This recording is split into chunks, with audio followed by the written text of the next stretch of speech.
December 3, 2023 ఈరోజు December 3, 2024 కరెక్ట్గా ఒక సంవత్సరం క్రితం ప్రజల ఆకాంక్షలకు అనుగుణంగా తెలంగాణలో ప్రజాప్రభుత్వం ఏర్పడ్డది.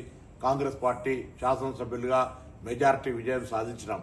ఈ సందర్భంగా గత సంవత్సరం నుంచి జరిగిన పరిపాలనకు సహకరించిన ప్రజలందరికీ, సంవత్సరం క్రితం కాంగ్రెస్ ను బలపరిచి గెలిపించిన ప్రజలందరికీ హృదయపూర్వకంగా తెలంగాణ ప్రభుత్వం పక్షాన, తెలంగాణ కాంగ్రెస్ పార్టీ పక్షాన ధన్యవాదాలు తెలియజేస్తున్నాను.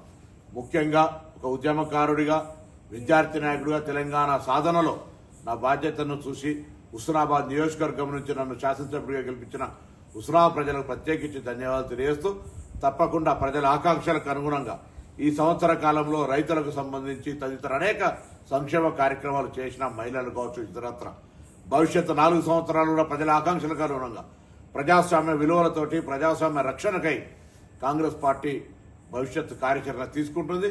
ఇందుకు ప్రజలు ఏ విధంగానైతే గత సంవత్సరం ఆశీర్వదించినారో భవిష్యత్ కాలంలో కూడా ప్రతిపక్ష రాజకీయ కుట్రలను తిప్పికొట్టి దుష్ప్రచారాన్ని నమ్మకుండా కాంగ్రెస్ పార్టీని ఆశీర్వదించి బలోపేతం చేయమని, రాబోయే కాలం లోపల తప్పకుండా ప్రజల ఆకాంక్షలకు అనుగుణంగా ప్రభుత్వాన్ని అందిస్తామనే మాటతో అందరికీ మరొకసారి ఈ సంవత్సర పదవి కాలం లోపల కాంగ్రెస్ ప్రభుత్వ పదవి ఒక సంవత్సరం అవుతున్న సందర్భంగా ప్రతి ఒక్కరికి పేరు పేరున ధన్యవాదాలు తెలియజేస్తూ పొన్నం ప్రభాకర్.